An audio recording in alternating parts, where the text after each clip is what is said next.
Hello everybody. Today topic downy mildew of pea.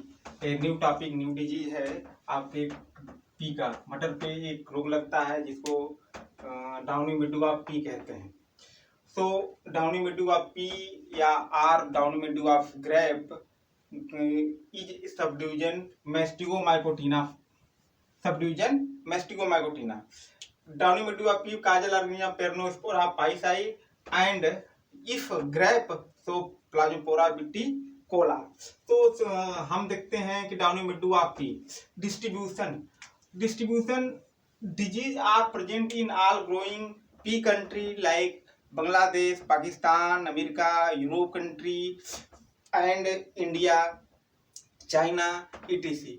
In India, different state like MP, Gujarat, Rajasthan, UP, Bihar and Chhattisgarh are state reported from disease downy mildew of pea.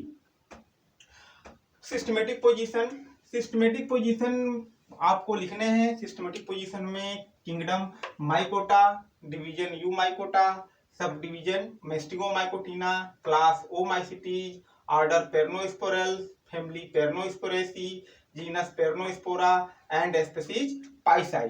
पेरनोस्पोरा pisi जो disease cause करता है वही एक प्रकार का fungus है, इसको कहते हैं पेरनोस्पोरा पाइसाई। सिम्टम कैसे बनते हैं, पत्तियों पे सिम्टम कैसे बनते हैं, मेन इंपॉर्टेंट इसका कैरेक्टर जो है सिम्टम पे दिखाई देता है। आप देखिए मैंने यहाँ लिखा भी है कि in downy mildew superficial cottony growth is a lower surface of leaf and brown in colour. ये लोअर सरफेस ऑफ लीफ जो पत्ती दिखाई दे रही है इसके लोअर सरफेस से निचली सतह पे निचली काटनी ग्रोथ एकदम रुई के धागे फहानुमा स्ट्रक्चर काटनी ग्रोथ इन रेगुलर स्पेस में दिखाई देगी और ये ब्राउन कलर का भी दिखाई देगा। ब्राउन कलर का होता है, grey and brown in colour.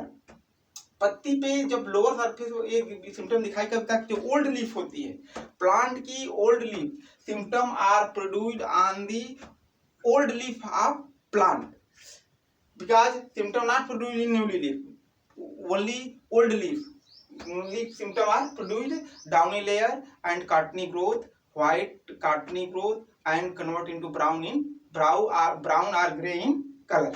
तो सिम्टम जो दिखाई देते हैं वो डाउनी लेयर पे दिखाई देते हैं और इसीलिए इसके नाम रखा गया है downy mildew of pea. Nature of disease, देखिए नेचर ऑफ जो डिजीज है वो सीड एंड सॉइल बॉर्न दोनों होता है। सीड बॉर्न भी होगा, सॉइल बॉर्न भी होगा। मैक्सिमम इन्फेक्शन अगर बड़े पैमाने पे इन्फेक्शन हो गया हो तो इन्फेक्शन सीड में भी दिखाई देता है और वो स्पोर जो बनते हैं वो सर्वाइव कर जाते हैं सॉइल में। और सिम्टम अगर पार्ट्स पे देखना, फ्रूट्स पे देखना है, मटर के फ्रूट्स जो बनते हैं छेमी जिसको कहते हैं उसके ऊपर भी, पार्ट्स के ऊपर भी लोअर सरफेस पे ब्राउन कलर के सिम्टम क्लियर दिखाई देते हैं पार्ट्स में। अगर पार्ट्स में इन्फेक्शन बड़े पैमाने में फैल जाए, दाने एकदम सिकुड़ जाते हैं, छोटे होते हैं और यील्ड बहुत बड़ा नुकसान होता है। तो सिम्टम में आपको डाउनी मिल्ड्यू लिखना है, डाउनी मिल्ड्यू ग्रोथ पे, लोअर सरफेस पे, अगर पार्ट्स बनना है तो पार्ट्स पे भी लिखने हैं। तो नेचर ऑफ डिजीज में आ जाइए, सीड एंड सॉइल बॉर्न दोनों होता है क्योंकि प्राइमरी इन्फेक्शन अगर बाई सीड्स होगा तो सेकेंडरी इन्फेक्शन भी बाई एयर होते हैं, फंगस सर्वाइव कर जाते हैं नेक्स्ट क्रॉप के ऊपर। तो nature of pathogen obligate parasite होता है क्योंकि ये जीवित पदार्थ होता है, बायोट्रॉप होता है हमेशा। ऑब्लिगेट पैरासाइट उसे कहते हैं कि जो हमेशा क्या किसके ऊपर आते हैं, लिविंग ऑर्गेनिज्म के ऊपर आते हैं। It is called obligate parasite, grow on only living organism. हमेशा जीवित पदार्थ पे जो फंगस आएंगे उस तरह के फंगस को हम बोलते हैं ऑब्लिगेट पैरासाइट फंगस, राइट। अब इटियालजी में लिखने हैं, इटियालजी आपके लिखने हैं। इटियालजी में आप जानते हैं कि फंगस किस सब डिवीजन का फंगस है, सब डिवीजन मैस्टिगोमाइकोटिना का फंगस है। तो मैस्टिगोमाइकोटिना कैरेक्टर कहता है कि माइसिलियम कैसे होंगे, नॉन सेप्टेड होंगे, ब्रांचेज होगा, फिलामेंटस होगा और सिनोसिटिक होगा। Haustoria are produced intercellular or intracellular. उसके बाद फिर आप थोड़ा सा लिखना है कि फंगस में जो स्पोरेंजिया डेवलप करता है, sporangia develop on the hypha or mycelium. Fungus are generally dioecious, dichotomously, इसको फंगस को हम डाइकाटमोसली बोलते हैं, डाइकाटमोसली। इसी मीन्स ये होता है कि हमेशा इसमें जो भी ब्रांचिंग होगी दो की संख्या में होगी, एक ब्रांचिंग कभी नहीं होती, या तो होगी ही नहीं, या तो होगी तो 2 की संख्या में होगी। और ये स्ट्रक्चर जो होता है ऑब्टयूज 45 एंगल का कोण बनाता है, इसलिए इसको बोलते हैं डाइकोटोमोसली फंगस। ये फंगस सबसे बड़ी यही पहचान है, इसको डाइकोटोमोसली बोलते हैं। तो sporangia develop on the Haifa. Sporangia minimum 2 branches and maximum 6 branches. Mature sporangiophore sporangia are developed at the tips of sporangiophore. Mature sporangia drop and formation of zoospore outside and zoospore converted incested zoospore.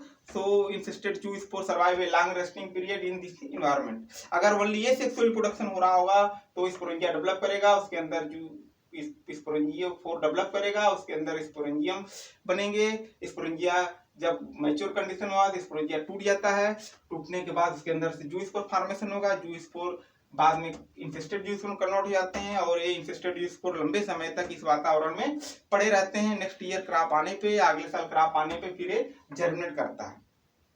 थोड़ा sexual reproduction की भी चर्चा करिए। देखिए sexual reproduction में भी आपको लिखना है कैसे होते हैं। अगर इस तरह के रिप्रोडक्शन को हम गैमेटेंजियल कांटेक्ट कहते हैं। जनरली स्पीसीज होमोथैलिक होती है, तो reproduction by gametangial contact, reproduction by gamentangial contact. Generally species are homothallic but few are heterothallic.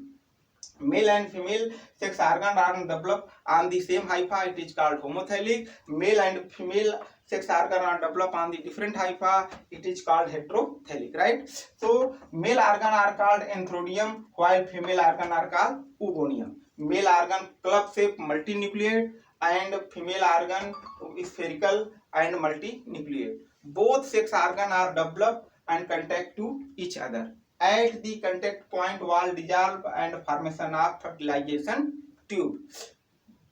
By fertilization tube, male nucleus migrate in oogonium, both nucleus fuse in oogonium and formation of oospore. इतने आपको 60 में, कम से कम 60 में आपको लिखने हैं कि Haifa develop करेगा, हाइफा के ऊपर ओगोनियम बनेगा, उसी से एंथ्रोडियम भी बनेगा। दोनों ओगोनियम एंथ्रोडियम आपस में एक साथ बढ़ते रहते हैं, पैरेलल डेवलप करते हैं और आपस में कंटेक्ट करेंगे और जिस पे टच करते हैं वहां की वॉल डिसॉल्व कर जाती है और एक फर्टिलाइजेशन ट्यूब का निर्माण होगा। उसी फर्टिलाइजेशन ट्यूब के सहारे मेल न्यूक्लियस माइग्रेट कर जाएगा ओगोनियम में, मेल फीमेल न्यूक्लियस फ्यूज कर जाएंगे ओगोनियम में। उस समय के बाद इसी में से oospore का निर्माण होगा। तो ये होता है सेक्सुअल रिप्रोडक्शन। तो इसमें आपको सेक्सुअल रिप्रोडक्शन के बारे में थोड़ा सा 4 लाइन लिखने हैं। अब आप टॉपिक आ जाइए। अब देखिए एपिडेमोलॉजी, जो मेन टॉपिक आपका है एपिडेमोलॉजी है। आप देखते होंगे कि ये डिजीज कब डेवलपमेंट करती है, अधिकतर विंटर सीजन में, जाड़े के सीजन में अधिक से अधिक डिजीज क्या करती है, डेवलपमेंट करती है, क्योंकि उस समय टेम्परेचर लो होता है, ह्यूमिडिटी हाई होती है।